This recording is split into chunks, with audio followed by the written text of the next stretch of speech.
Hi, this is David with entry number 737, I believe. I'm in City Hall area, or something like Xijangdong, I think. I don't know. I'm just guessing there.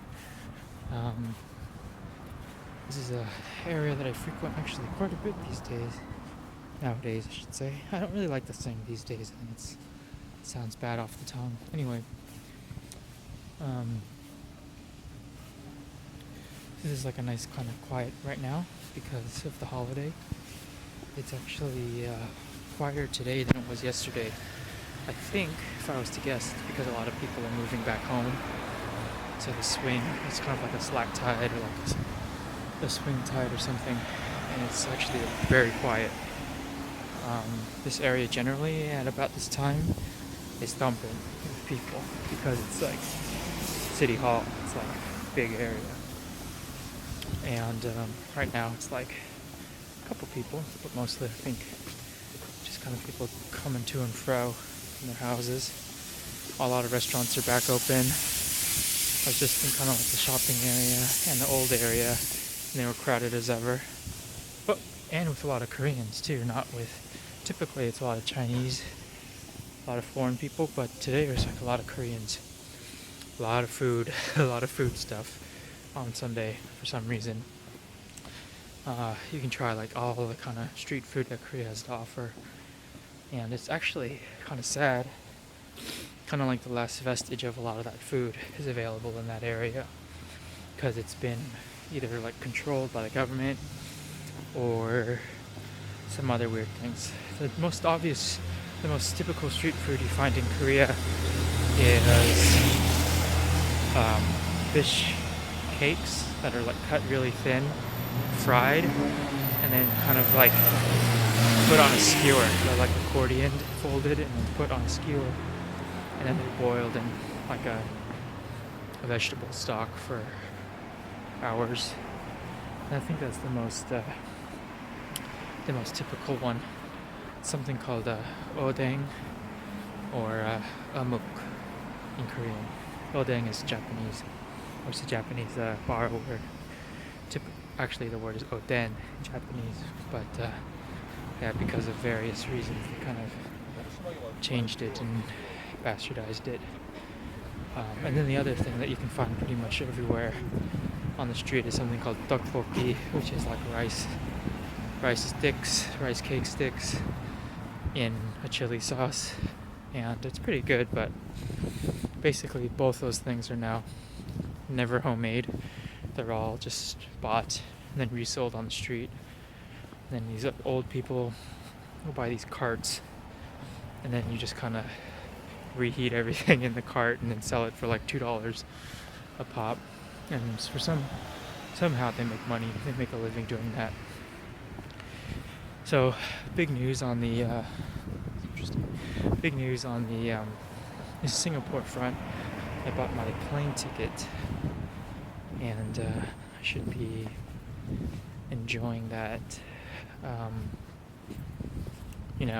Pretty soon. I got a one-way ticket, and I got a non-stop ticket, which I paid a bit more for. I paid about double for it, but I got a really good airline, and I think it's just going to take the stress down considerably because for various reasons all the other airlines were like this really cheap budget, like Chinese or Taiwanese or other Asian airlines, and I didn't really want to mess with those because I've just heard horror stories about people getting screwed out of their ticket or having to pay like exorbitant fees later because like it's not like it's bold stated in bold. It's kind of like in fine print. So like you get your ticket really cheap, but then if you have to check a bag, it's extra, and if you check a second bag, it's even more. So then you're only saving like $50. And this way, I'm paying a lot up front, but it's going to be smooth sailing. Don't have to worry about going through Chinese airport, or Malaysian airport, or Indonesian airport. It's just kind of like a straight shot. into Singapore, 6-hour flight. I get a good meal. I get like all my stuff, taken care of. It's at a good time. It's like 2 to 7 or 2:30 to 7. So it's gonna be like a zip zap, no BS. So I'm very kind of pumped because I'm actually going to Singapore. If I'm 100% honest with you, I should have done this a long time ago. I've been kind of like floundering here for the last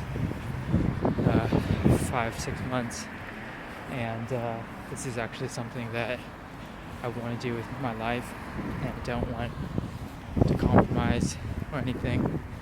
And I feel like kind of like the last few months have really been a lot of compromising and doing things I don't really feel like I should have done.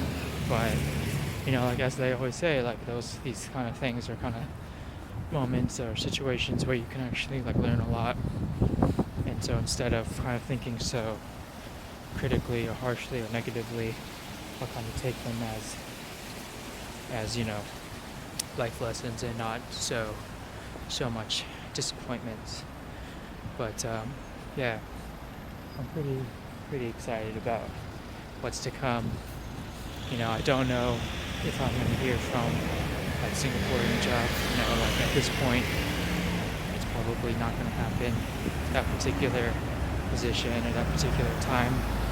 But luckily, I think they did say that it was going to be kind of a revolving door for the next like 4 months for different positions around the company and around Singapore.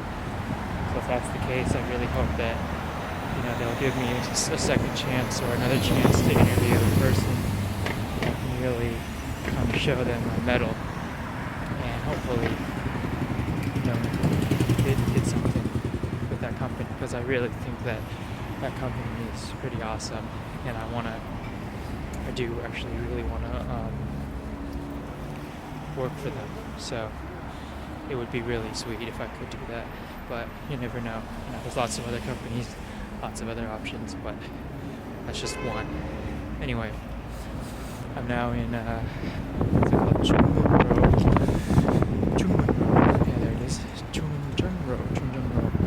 And it's kind of like a university area. There's like this really gaudy church right here. I'm not going to show you, it's ridiculous. And yeah. And anyway, that's about it for today. I'll talk to you tomorrow. Thanks for watching. Bye.